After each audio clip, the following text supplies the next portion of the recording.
রাত ৯টায় স্বামী কল দিয়ে বলছে, শুনো তাড়াতাড়ি রেডি হয়ে নাও, তোমাকে নিয়ে একটু বাইরে ঘুরতে যাব। আমি একটু অবাক হলাম, কেননা রাত করে আমার স্বামী কখনোই কথা বলে না। যাই হোক, হঠাৎ করে কি এমন হলো, আমি ঝটফট করে তৈরি হয়ে নিলাম।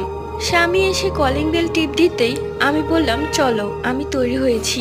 এরপর আমি স্বামীর সাথে বাইরে গিয়ে হাঁটছিলাম, আইসক্রিম খেলাম, অনেক মজা করলাম। কিন্তু আমি একটা জিনিস খেয়াল করলাম, আমার স্বামী শুধু আমার দিকে ফ্যাল ফ্যাল করে তাকিয়ে থাকে। একটু পর আমার নিজের কাছেই লজ্জা লাগছিল। এরপর আমার স্বামী আমাকে বলল, তুমি এখানেই থাকো, আমি একটু প্রাকৃতিক ডাকে সাড়া দিয়ে আসছি।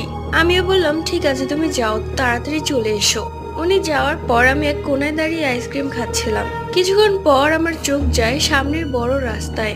দেখি একটি সিএনজি থেকে আমার স্বামী নামলো, তার কাঁধে অফিসের ব্যাগ। সে আমাকে দেখে আমার কাছে এসে বলল, তুমি এখানে কি করো?